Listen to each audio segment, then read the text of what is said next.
Good afternoon, everyone. Good afternoon. That's what I'm talking about. Okay.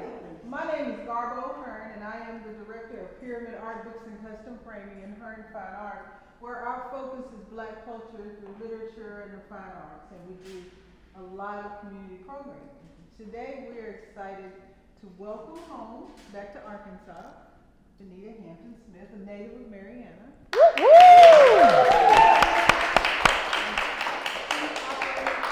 Of the Martin Luther King Jr. Center for Nonviolent Social Change. This is your first book? It's second. Second book? I'm sorry, third. I'm sorry. Third? Yeah. This is the first novel I've been introduced to, and I'm excited that your staff reached out to me to say she's coming to town, she's coming to Arkansas, she can't come here without coming to Pyramid. So thank you for that. Absolutely. The work that you've done. And moderating today will be Dr. Denise Donnell, Community Voices KBS. So we're in for a treat. You can come to hear me, you came to hear Dr. Donnell. So with no further ado, let's give them a hand. I am super excited to be here with all of you to share in this sacred space. Anytime we've got arts and culture and diversity and conversation and realness and authenticity, and then we also have vulnerability and transparency. Anytime we have all of that happening in a room, this is sacred space. And so I'm glad to be sharing this space with you and to just kind of guide this conversation, because we really want to hear a lot about doctor. Is that right? I'm not a doctor. Claim it. Receive it. My husband is the doctor. I thought she was going to say, I'll receive it. If you could get it vicariously or something, I don't know. But I'm not a doctor, no. I'll work on it. Mrs. Bonita T. Hampton Smith here with us from Marianna, Arkansas, with this book that we are delving into more through this conversation, Dear White Woman, Dear Black Woman, a tapestry of letters for hope and healing.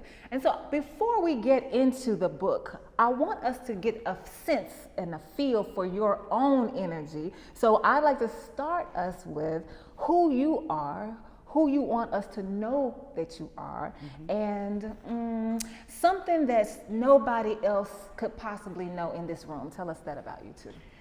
Oh, something, that the last one, that'll be a little. When people ask me, who I am, this is literally what I tell them. I'm a little country girl from Marianna, Arkansas. And I say that because I love where I'm from.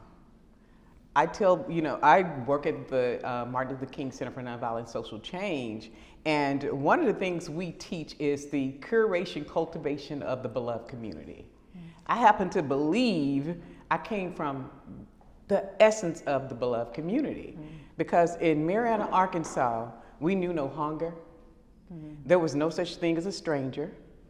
So I come from soil where we were each other's neighbors, we were neighbors. And so I came from a place where everybody belonged.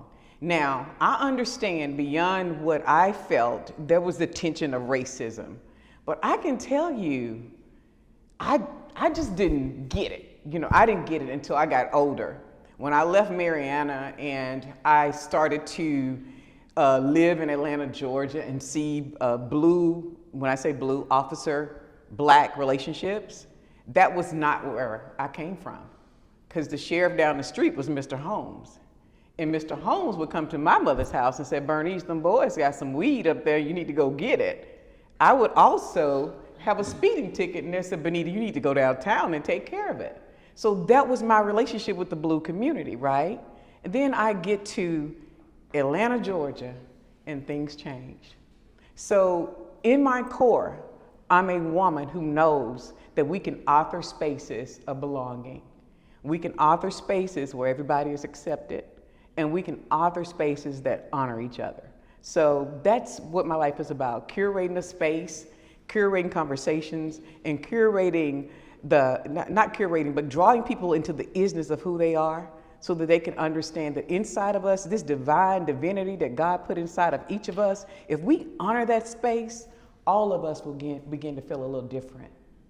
We'll treat each other a little different. No doubt. Yeah.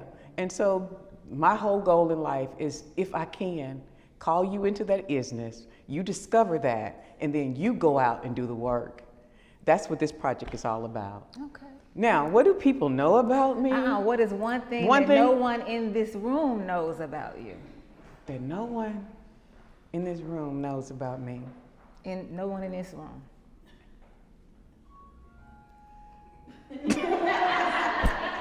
I'm looking because, I mean, the lady in the beige jacket almost knows everything I don't really even know. They probably don't know that I still cry about ensuring that each day I am becoming the essence of everything God created me to be.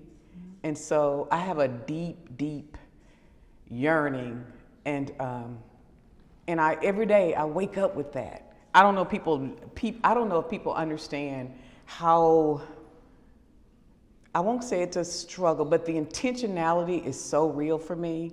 I don't think people understand the depth of it. So I would say they don't get the depth of my desire to always please God, and my desire that we get it right.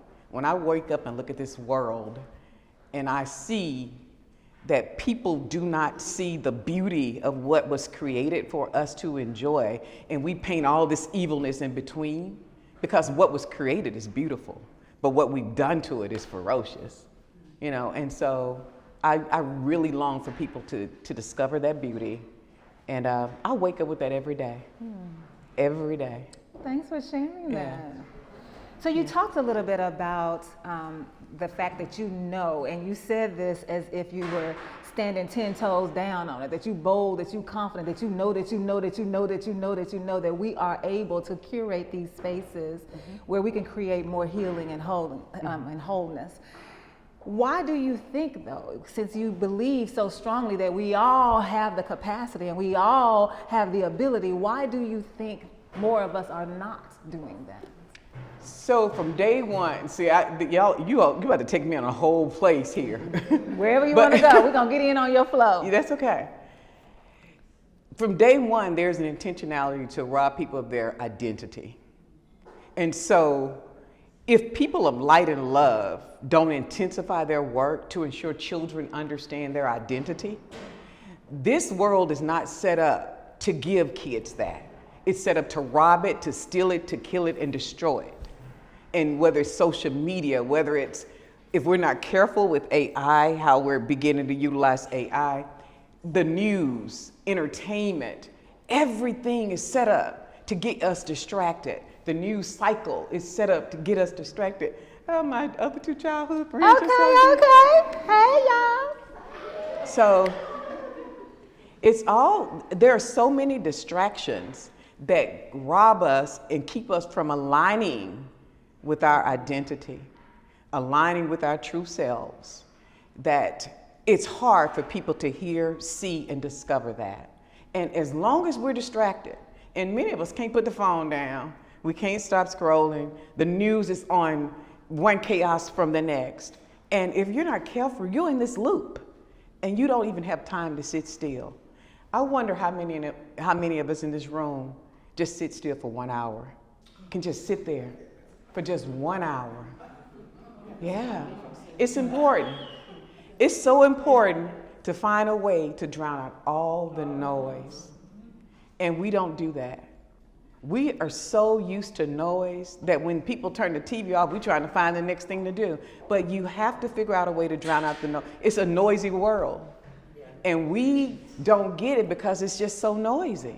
And we're caught up in that noise. We're entertained by the noise. We're intrigued by the noise.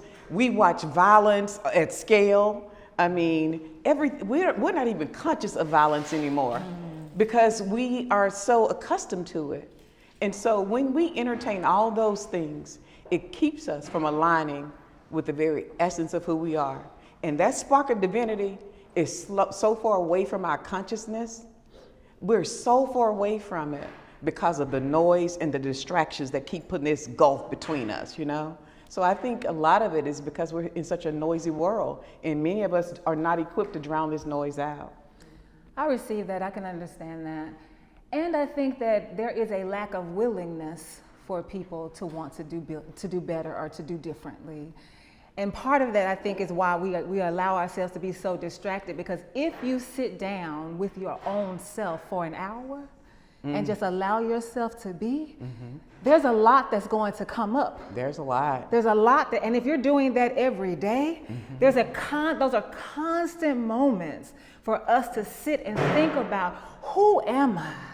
Who am I showing up as? Is that how I want to show up? And if it's not, why am I showing up that way? Well, where's the way of escape if I realize I want to? But that takes time, it takes effort, it takes energy, and it takes a willingness. It does take a willingness. And so I think that distraction for the world absolutely works in the world's favor, because it keeps us from doing the work that we really need to do, that would cause us to say, I don't even want to watch that. I don't even want that energy in my house. We're not going to listen to that station, and we don't do any of those things. So I agree with you. I just feel like there's a combination of both of those things happening. Think you have to have a desire.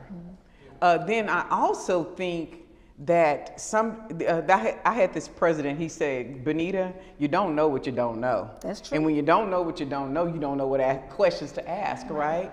And so sometimes I believe that people just don't know there's something different.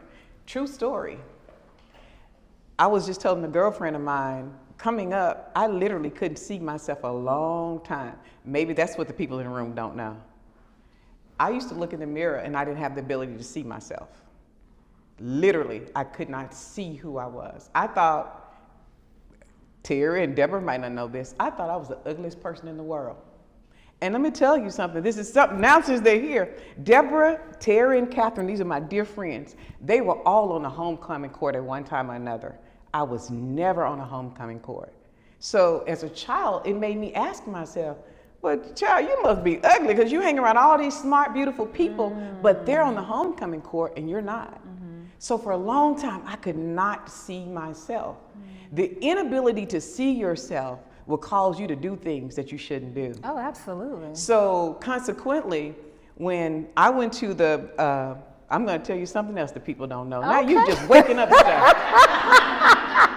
Okay. So it took me a long time to finish college, because when I went to Clark Atlanta University, I went to the financial aid office, and Katherine Johnson, who knows not my name, told me that there was no way she could help me. I said, I need to get some financial aid. And she said, there's nothing I could do. Now you're talking about an AB student in college, doing pretty decent. She said, there's nothing I could do. Now I left Arkansas State University to go to this black school because I wanted to get connected to the HBCU. Catherine said, there's nothing I could do.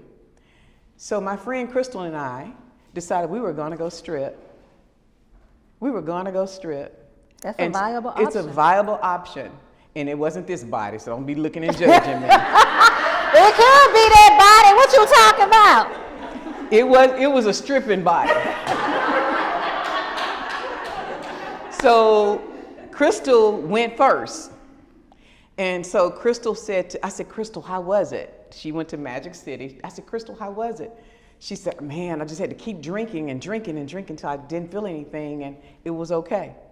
The only reason why I didn't go strip is because when Crystal said she had to drink and drink, I said, wow, she killed her soul. I don't know what made me think at that level, and I was only like 21 years old, but something said to me, she made herself so numb that she couldn't hear her soul. And that's the only reason why I didn't strip. And so not being able to see who you are and know who you are is detrimental to your soul, which is one of the reasons why I wanted to do this book, because I believe that when women get together, something amazing can happen. Absolutely. I absolutely believe. Oh, men too, yeah. We always have to do that. It's okay for us to have a woman. It's okay to have a moment. Yes. It is. A moment. Yeah, well, everybody in this, I say that because everybody in this room came through a woman. Everybody in this. Yeah, I know. Like the world? Yeah. Everybody. And so, and I'm not negating or taking away from what men do in the process, but what I'm saying is you came through us. And the cultivation and what you speak in the womb is critical too. And then exiting that womb is very, very critical. And I just believe that when women discover our secret power of curating and cultivating life, that we can change the trajectory of this nation and world. Absolutely, I have no doubt about that. I have no doubt about that, and I appreciate you sharing. I want to say thank you for sharing that very tender story about being unable to see yourself in a mirror, not to know what you look like, not to know what that feels like to see yourself reflected. So that was very tender for you to share that with us. And I can understand how it's possible for not just you, but for many people not to see themselves because of the relationships that we are in. I personally believe that we learn more about ourselves when we are in relationship with other people because they see and experience us in ways that we do not see and experience ourselves. And so as I was listening to your story, when you got to that part, you were such a young girl, I was thinking, this is what I thought immediately. But where was your tribe to pour into you? Where was your tribe to say, don't you know how beautiful you are? And I'm not talking about your tribe right now. The question that came up is for me, but not to go back and judge your tribe. I'm saying the same thing can be asked They today. had no clue. Right. So where is, and so exactly. They had no clue. And that's exactly the point though, because we don't have to, we shouldn't have to say to you, I need for somebody to show me who I am. We shouldn't have to say, I need somebody to love me. It should be part of, when I was listening to you all talk about y'all's relationship, it ain't nothing but love there. And one of the things that you said was, look, we had to tell her, listen, we done scratched you, we ain't doing it. Because you're in relationship, you're bound by love, you only want what's best for each other. So you pour in, you get out, like all of this is happening. And part of what I think we are missing is that piece where we are pouring into each other just because that's the human thing to do. And so you will never not know how beautiful you are. You will never not know how brilliant you are. You will never not know how divine. I loved it when you said that, how divine you are. And so I think that has to be the part of the conversation that we continue to lift up. How are we showing up for folks? Because we do not know what they're going through. You don't know. And we have curated, using your word, a world that we shame so much that people are afraid to tell us what they're thinking or how they're feeling because of the shame that they might be worried about. So I just wanted to add that to the conversation. I have a question that I'm burning. I mean, it's burning in me to ask. Burning. Go ahead. Okay. I'm talking about burning. I don't want to lose time. So thinking about Dear White Woman, Dear Black Woman, a tapestry of letters for hope and healing by Bonita T. Hampton Smith. It was written during COVID, and so COVID gave us a lot. We learned a lot. I learned a lot from COVID. COVID talked to us about the power of touch. COVID talked to us about the foolishness of how we see each other as employees. It taught us so many things. Taught me that I ain't never got to have an office another day in my life. That's what it taught me, that I'm not more productive from 8 to 5 than I could be from 7 to 12. Like those kinds of things I think about.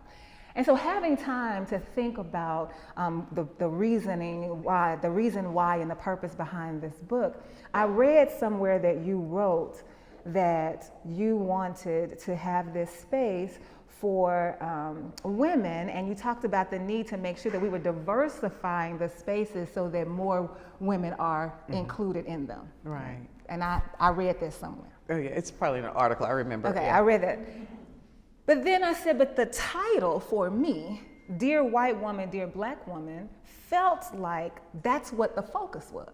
That when you read the title, automatically you feel like these conversations are gonna be between Black women and white women. And so I was wondering, based on what you said, you felt the purpose was as you were birthing this book, and then the title of it, I just wanted to say, what is that about? Yeah, it starts with Black women and white women.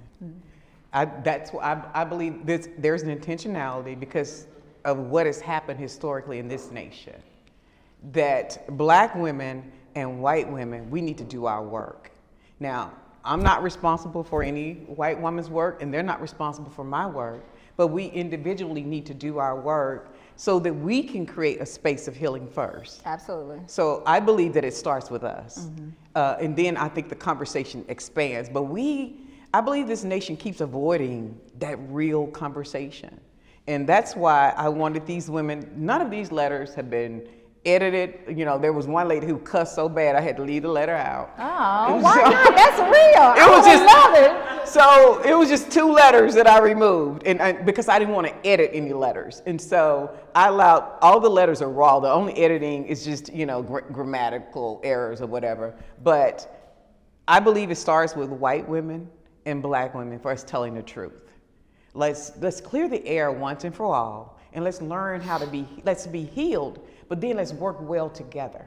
Because we work in spaces. I've worked with white women, and the first, like I told you, in Arkansas now, some of my other friends may differ. I didn't experience racism in Arkansas. But I worked with a white woman who was supposed to be my friend, and it was the most treacherous betrayal I've seen in my life. I saw racism like straight in my face, and I was like, oh my God, is this what the monster is? You know, I felt the pain of it, but it was so deeply rooted in a threat and a fear that I didn't even bring to the table. Oh, sure. I did not bring the threat to the table. I didn't bring the fear to the table. I just brought my isness. And unapologetically, I'm going to be who I'm going to be. And so I didn't understand that me being who I am made a person fearful. And so we need to deal with it. Whatever it is that's going on inside of us, that's keeping these bridges from being built, keeping the healing from taking place, let's deal with it. Because I really do believe in Ubuntu. Mm-hmm. I am because you are. Mm-hmm. I am because you are. I am because you are. There's an interconnectedness and an interrelatedness in us all. And I believe in that. I want you all to do one thing. Just everybody in the room, take a deep breath real quick. And release it. I have discovered, as I buried my mother and watching my 2 cousins, just recently pass, that breath is who you are. It is all that you are. Because when it's gone, that body will just lay there. But that breath, it's gone, light returning to light. And so if we all in this room just inhaled what's in this atmosphere, there's an interconnectedness and interrelatedness far beyond what we see. And when we discover that beyond all this stuff we got going on in between us and start honoring that, let's heal, honor each other, and work well together.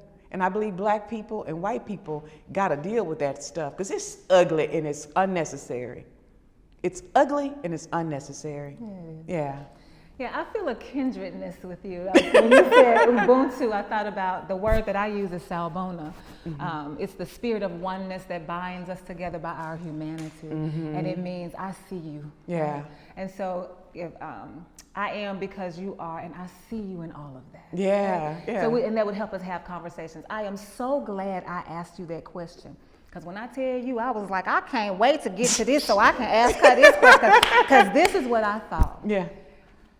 And this is why we talk about the power of authentic, real, and raw conversations, right? Because we walk in and we've told ourselves these stories in our heads. Mm-hmm. We are telling ourselves stories all the time in our heads. And if without the conversation, we run with them. Mm-hmm. And then we begin to disseminate information that's not even true. And it's a whole big old thing. And then by the time you hear, you're like, well, all you had to do was ask me. Yeah, right? yeah. We could have stopped all of this.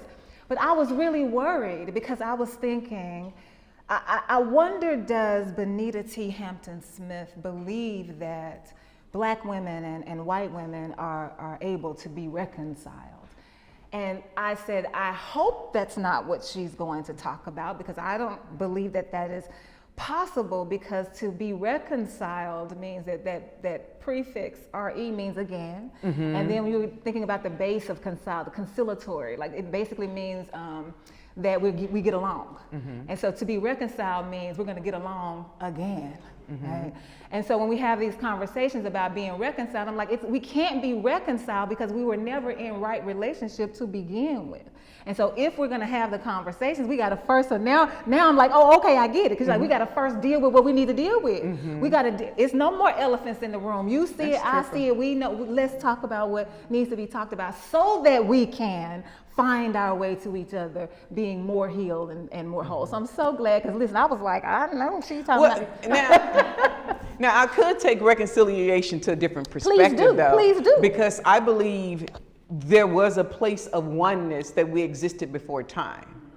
And once we were released into time and we started taking on what defines us in time, this time-space reality, then we start to conform and develop these identities that were never part of us before time. But did we develop the identities, oh, or yeah, were we given the identities? Oh no, you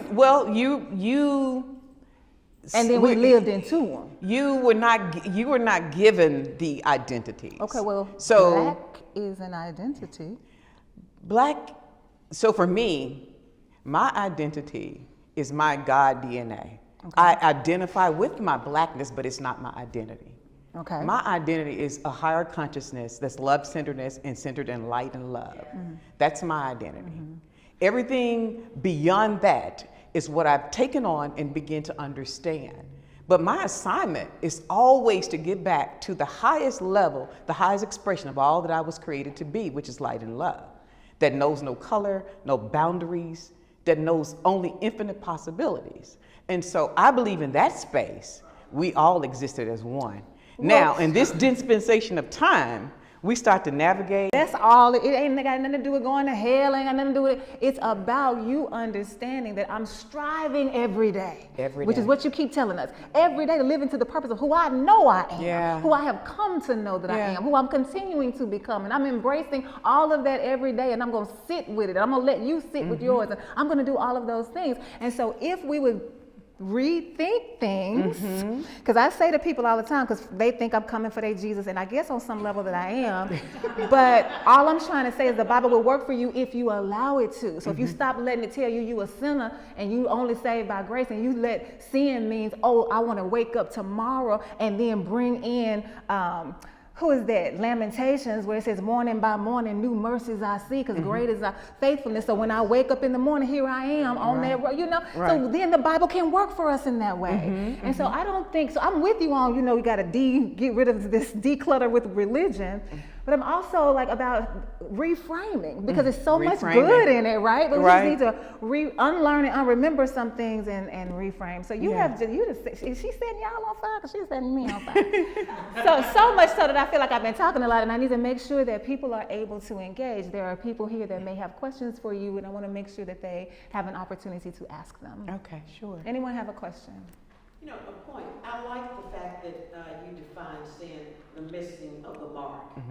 And that's why I'll just go, and the example of the Apostle Paul talks about running and striving towards the mark. So that mark is that newness that we would like to look at and say, yesterday I could have done this better. Yeah. And a lesson learned. Yeah. So tomorrow I will strive to I'll strive for the mark of doing better. Yeah. Exactly. And so it's, perfectly clear. I'm so glad that you shared that. Yeah. And because we're humans, we're never going to get there, right? So we're just constant. So that'll be our constant grind, so to speak, every day doing that. Yeah. The other thing I've learned to do is interrupt my thoughts mid-thought. Like if I'm in a meeting and people are saying things that I don't necessarily agree with, I can feel my energy shifting. I can feel it. And you can feel it too. I can. You can feel when you're changing on the inside. And so when I'm feeling that tension on the inside, I take a deep breath. And so much so that there's this gentleman who was our development officer. He said, there go Bonita breathing again. Because when I know that it's going to come out wrong, I'll just say, and relax and regulate my nervous system so that I can just kind of shut some of that down. Because when them nerves start going and you tuning it up, you're getting ready to say something. You're getting ready to say some wrong stuff. And when you're getting ready to say wrong stuff, you can almost feel it coming on. The wrongness antenna goes up, and, the cuss bucket gets stuck in your throat, So I've learned to identify when my energy starts to shift and I interrupt it. Yeah. I think that tells you a lot about the person who's speaking, so you really get to know that individual at a deeper level, according to what they're saying, because that's their thought process and it's coming out. Absolutely. So it's like, I now see Absolutely, absolutely. And so I think that we really should take a moment to appreciate this gift of stillness that you continue to bring us back to, because I believe that the only way that you know where your cuss bucket is because you've learned your body, or Yeah. you've learned its responses, you've learned its triggers, maybe not all of them, but at least you know some of them. And all of us do have a tale, because I can tell you my tale. If we're in a conversation and somebody's talking, going to the left, I do the dog tilt, my head. And I know that once I do that, so that is my tale for me. And I have tried to stop it, but I don't want to stop it because it informs me that I need to pay attention to what's happening in my body. And you learn that through stillness. Would you agree with that? That stillness helps you learn about your body? It does, and you have to make a conscious choice though to choose how you want to deal with that. Do I want to continue to? I don't believe in consistent triggers. I don't believe you should live with triggers. I believe you should dismantle triggers. Okay. So once you identify a trigger, why do you keep walking around saying, I have my triggers? Like you own them like they're badges or something. Oh, that she triggered me. Well, get rid of the trigger. Why are you walking around allowing people to take your power so that when they do this one thing, you act a fool? You know what you remind me of right there? My daddy used to say, I used to say, did y'all ever used to say this? They get on my last nerve. Yeah. And my dad would say, why you wait till they get on the last one? So that's what I feel you saying. Like, so you notice a trigger, you just gonna wait for them to trigger you? And not deal with the fact that this is a sore spot. And people, there's some medical people in here, sore spots are meant to be healed.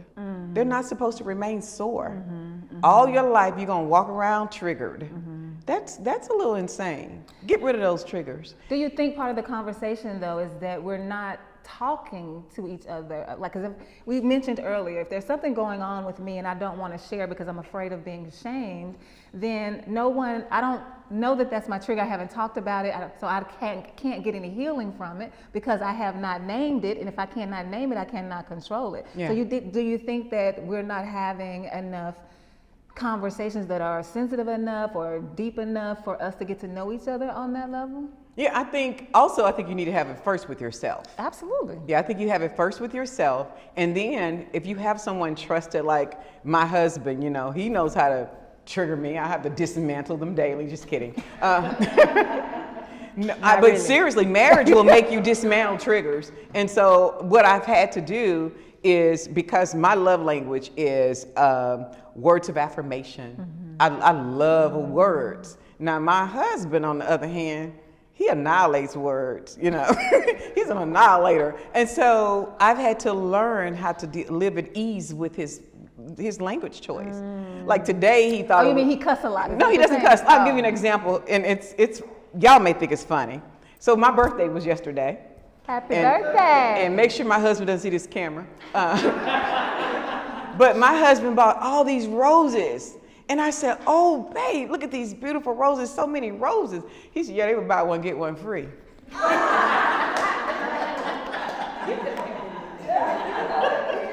He said, I had to take advantage of it. So now I love words. And later on it was funny, but I just wanted to have the moment. I just wanted to have the moment. Yeah. So, but I have learned though, in being in such close relationship with someone, that you have to make sure you deal with those things inside of you, that if it keeps triggering you and you wanted this thing to work, how do I need to show up differently? And so the more I show up differently, the more I'm noticing that he's showing up differently, So I believe that you do the inner work. Because nobody has control of my emotions but me. Amen. So I believe you have to own your stuff. Yeah. Are there other questions for? Yes. Yes, ma'am. The book. Yes, ma'am. I wanted my letter to be in the book. How could my letter be in the book? Yeah. So let me say one thing about this book, because I make sure this is perfectly clear. It was never my idea. When I tell you all about the stillness, during the pandemic, I was still one morning, and it was just downloaded in me to have white women write letters to black women and black women write letters to white women. It just came to me in my moment of stillness. And so I knew I couldn't do it by myself. So there are people in my circle who do like social justice work. So I got those ladies together and we all reached out to our network and solicited letters. It was very hard. It took us about 3 years to get the letters because some people just didn't want to put it out there. You know, they were like, are you gonna put my name anonymous? You know, I want to acknowledge a letter writer right here, Terry Lynn Brayson. Okay. Terry had an amazing story in the book. So Terry's story in the book, if you read it, it's about going to a church. At first, the church was predominantly white, I believe, Terry, correct? Correct. You want to share about? Yeah, I was gonna just say. It was the story of church. When I joined the church, it's predominantly white, and in the United Methodist Church, they changed pastors out, sometimes frequently. Well, we got a black female pastor, and when we got the black female pastor, people started to leave. So my letter was to dear white woman, why can't we worship together? Yeah. So I kind of dug into that. It bothered me because when the white pastors were there, we were all great together. We worshiped together, we studied together. But when it changed, people started to move around. Yeah, yeah. And so we reached out to, like, she was in my network, so we reached out. So I made sure I had 2 white women who are my friends. They reached out to their network, and then another young lady who does global social justice work. So we reached out, and then when we could no longer do it, because people that we knew, they were like, no, I'm not writing that letter. You're not putting my letter in the book. So then I used a network called Civic Dinners. This young lady, she's also an associate of mine, but she had a network, so she reached out to the Civic Dinner Network, and so black women and white women from that network, we curated from that network as well.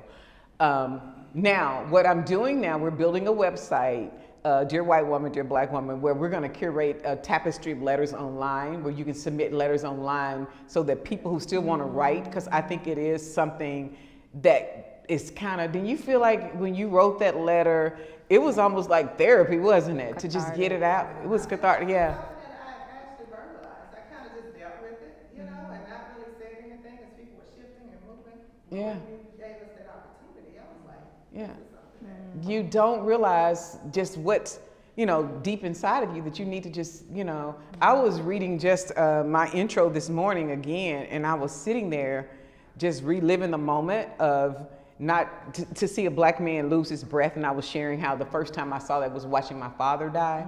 But I knew and anticipated my father's death. But to see a black man cry to breathe, you know what I mean? To never have seen that before. I was sitting with that again this morning, as I was preparing for this, and I have a couple more engagements this weekend. So just sitting with those things, I think we all need to deal with what's inside of us, stories that we've yet to tell, things that we've seen and experienced that we've yet to talk about, especially as women, because women, we are receivers. Our whole being is created to receive, we're receivers. And so if you're not careful, you'll take that into your natural womb and you'll hold on to it like it's a baby. You'll hold on to it, and we need to let it go. Yeah. I wish my sister had known that. She was one of the first 3 females to integrate Hall High here in Little Rock after the schools were reopened. Yeah. And she went all the way 10th grade through the 12th grade. When they started, there were 3 of them, 1 in each grade. So that meant that one person had had lunch by themselves. 2 of them had lunch, and then more people came, when she was in the 11th grade, more people came. But her 50th class reunion, the class reached out to her. Yeah. My sister internally had, her mental, she just internalized all the pain that she had gone through. Yeah. Yeah. And it was bad. It was bad because she didn't want to go. She talked her into participating, but she didn't want to go. But she said, I have nothing to do with those people. Yeah. Now here's the thing with Hall High versus Central. Central people were vocal. These are people, blue collar workers, people. Hall was the doctors, the lawyers, bankers in the city. So their children were a little bit more sophisticated. And they would walk on the back of her heel or put something in the seat, but they weren't vocal. What it was a mental thing. Yeah. See, and she carried that. But you know what she did? She took care of veterans. She was a nurse, and she took care of veterans at the hospital. So she internalized that pain from the education. Yeah. But she was able to care for all sorts of men, white, black, whatever, veterans. And that was her heart for 50 years. But breathing to go, you know, I did tell her because they signed a big letter. And in a very unique way, 8 years before this reunion, I had met and become very close to one of the students at Hall that was in her class. But the point was, I knew that she needed to go. It's like they invited you. There were people. General Wesley Clark was in her class, and you know all these people signed these letters and everything. Signed this one letter, and she needed to go to relax and get rid of that and just see. Did she go? Yeah. Oh yeah. Awesome. I was Awesome. her date. We had a wonderful time. But you said she didn't release it? I'm the baby sister. She didn't release it. Yeah. She had a wonderful time, and I think the point is that out of that, now talk about release. I encouraged her, and I released that. If you could release something for her, I released part of that with her to encourage her, because I am very acquainted with several of the students that were in her class with her. One sings her praises all on the East Coast. She's, she had a relationship, or she was one of the very few people to speak to our sister then. Well, I appreciate you sharing that part and letting us know about the time that you all had together, that wonderful memory that you made. I do want to circle back to the sister, though, for just a moment, because I'm wondering, what do you think would have helped your sister? Because what, Hampton Smith, you think she could have done some internal, she needed to do some internal work? Is that what you're saying? Probably a letter. Oh, Well, okay. now, I think the letters are just beginning, though, because I'm not a doctor or psychologist. I just, they can start. But I do think that we have to do our work, and whatever that work is. And I encourage people to get help. I encourage people to, once you start that, get some real help to deal with the real stuff. Because it goes very, very deep. And nobody... I work with the women called, they were the Lost Stolen Girls of America's Georgia. And those young ladies, they met with Dr. King, and they were out there integrating the movie theater, and they were locked up in jail as little children. One of the young ladies had a baby. They talked about how they would be locked up and they're on their menstrual cycle and they're bleeding in these cells. She said, but when we got out, nobody said a word. Nobody said anything. And it was life as usual. Now, they were in their 60s and 70s when I'm talking to them, and these ladies were in pain. Because you cannot expect a child to go through all that stuff, and then we grow up and we're expecting them to be normal. We do it all the time. We just keep going. We just keep going. And I work with Bernice, Dr. Martin Luther King's daughter. I work with Bernice, and I tell her she is reminded of her father's assassination every April 4th. She has to put on a smile for the world. But I've seen her. Can you imagine a 5-year-old, your father is killed, your grandmother is killed, your uncle mysteriously died. That's a lot of tragedy for a child. And for the most part, we don't seek professional help. We just keep on going, and we pack it away, and you're supposed to be normal? Yeah. Well, don't you think that part of it too is having a desire to want to release this and be well? I think that I have to have a desire to want to get well and to heal from within. Now, that could guide me to certainly my therapist, my doctor, but even now, if there's something going on with me and it's physical and I have a physician to go to, I've got to decide to go to the doctor and voice the complaint of what's bothering me.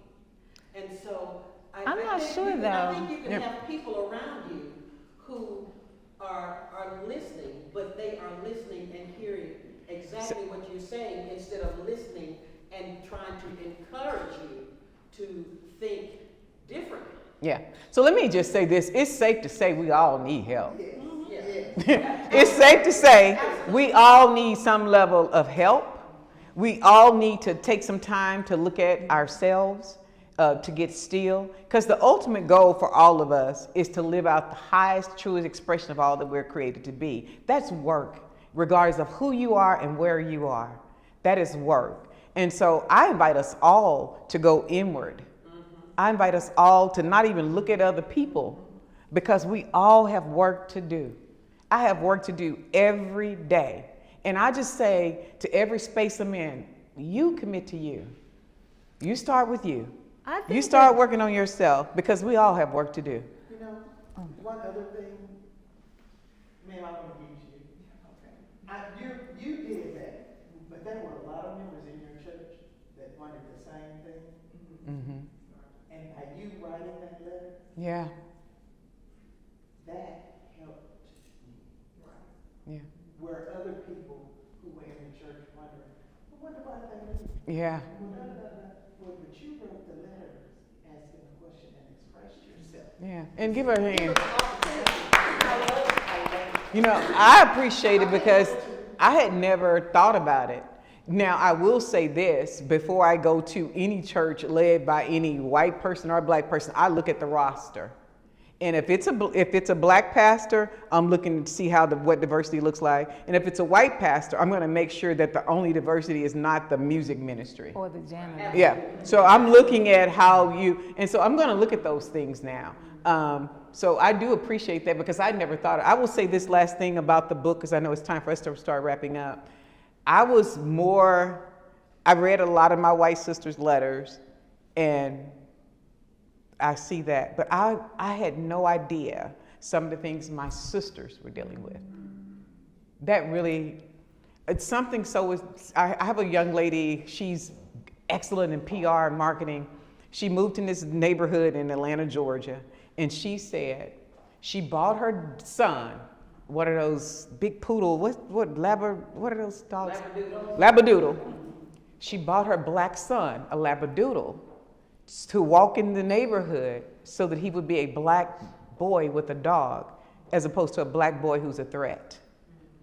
So she wanted her son to be safe in her community. So she bought him a dog. I can tell you, as a new dog owner, I didn't like dogs, but I do now. I love them. But a dog brings people into conversation with you. A dog really does bring people into conversation with you. So she bought her son a dog. Another young lady, she was rooming with a white female, and so they lived in New York. And she passed by a purse that was on a bench in front of their apartment. And so she just hurried up and left the purse there. Her white roommate comes in with the purse and, hey, did you see this purse? And she said, are you crazy?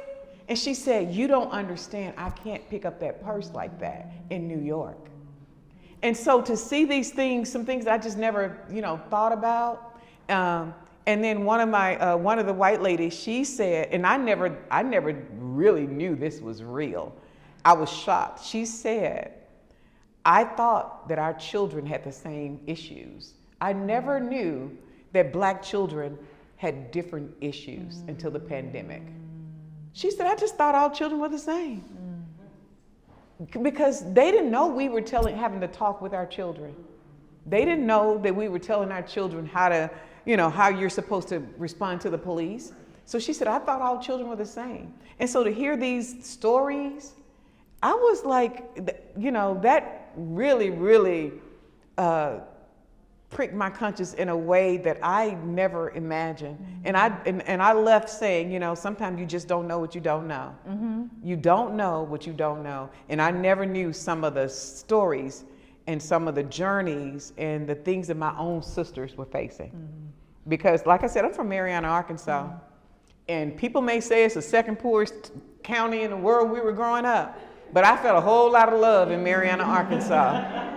And my mother, Catherine's mother, Terry's mother, our parents, they were they sewed. So we were walking around looking just as good as anybody else. And I was laughing with Catherine. This is the last story I share. I was laughing with Catherine. I said, you know, Catherine, we were kind of crazy looking because we had our mothers to make us some velvet suits to wear to the game. We were looking like Prince at the game. But our parents were seamstress. We were resourceful. So I never felt impoverished. I never felt the taste of poverty. Even though when I looked at the pictures, I said, obviously we were poor, you know, but I never felt the sting of poverty because I wasn't raised with a poverty consciousness. I never felt it, yeah. I want to circle back for, okay. I just would like to say something about Marianna. I had the worst experience of my life there. Oh, really? I'm a lawyer, and I was a young lawyer at the time, and I was involved in some pretty heavy litigation. I was the only woman on the team. You know, both sides of the fence had male lawyers. The one thing that they had in common, regardless of their race, was they all hated women. No respect of me, including things that were said to my face. So I don't have a good opinion of Marianna. I'm glad to hear there's been some changes, and I'll go there again. Oh.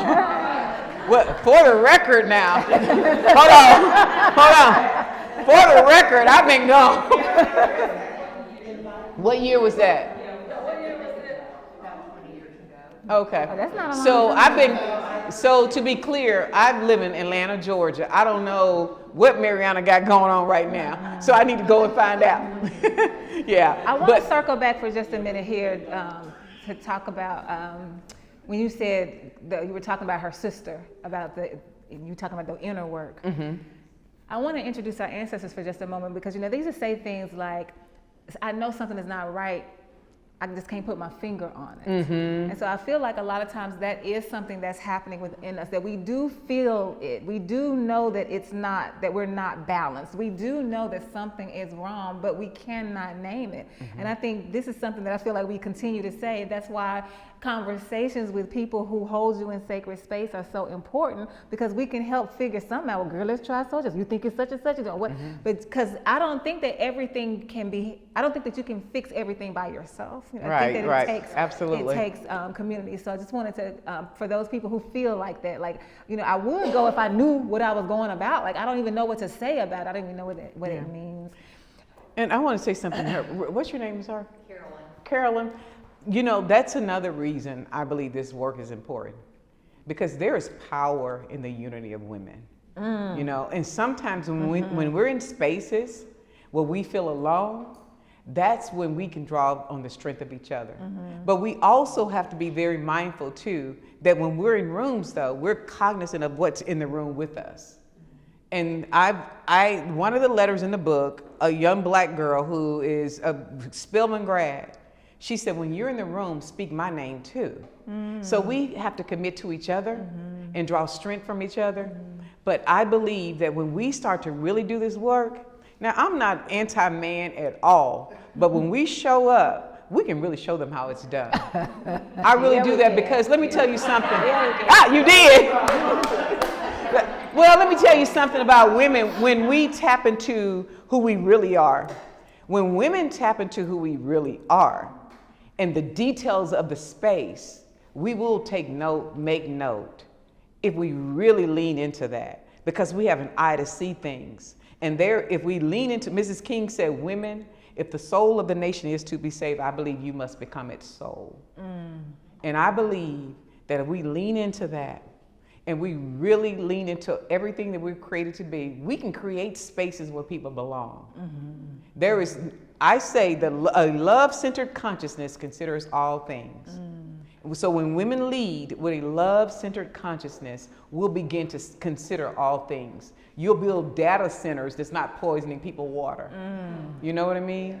You'll go in and you can start to build communities, but you'll also assess the community and make sure people aren't left out the equation. Because love considers all things. When you innovate, you'll innovate from a consciousness where you're not putting biases into algorithms that also causes life-threatening challenges for Black women, women of color. You'll make sure that when you innovate, you consider all things. You'll make sure when you're designing, you know, when you are curating communities, you will consider all things, because that's what love does. Love seeks to cause no harm. Love causes no harm. And I believe when women, when we lean into that, into our true isness and that love and light, we will be the people that will save the soul of America. And ultimately the world. When you said earlier, I just want to clarify something. I see this hand over here. I want to clarify something. Yeah. You said earlier it was the pandemic, and you started talking about breath, and you talked about the man. You were talking about Mr. George Floyd. Okay. Wanted to make sure that we named it because people that are watching may not know. Yeah, it was George Floyd. I saw a hand over here. Did I see a hand over here? No. Oh, okay. She's Any other questions? I feel like there's at least one more question out there. I think they're good. They look like they're like, oh. They're ready to give both of you a hand. So I really would like to thank all of you for being here today, because it's just amazing that you showed up and that you're here to support. And I hope that your event in Mariana goes well this weekend. Thank you so much. Stop by here. Thank you. And we would like for you to go to the author's table. Okay. Get set up. Okay. And I'll make a few announcements. All right. Sounds like a plan. Okay. Is this your special pen? Yeah, this is my pen, and I have some more. Thank you. So you'll have an opportunity to visit with Bonita Hampton Smith at the table, take pictures. Oh, you just put it in there. with her. Okay. The book is available for sale. We have the paperback for $19.95, the hardback for $29.95. They would make a great gift.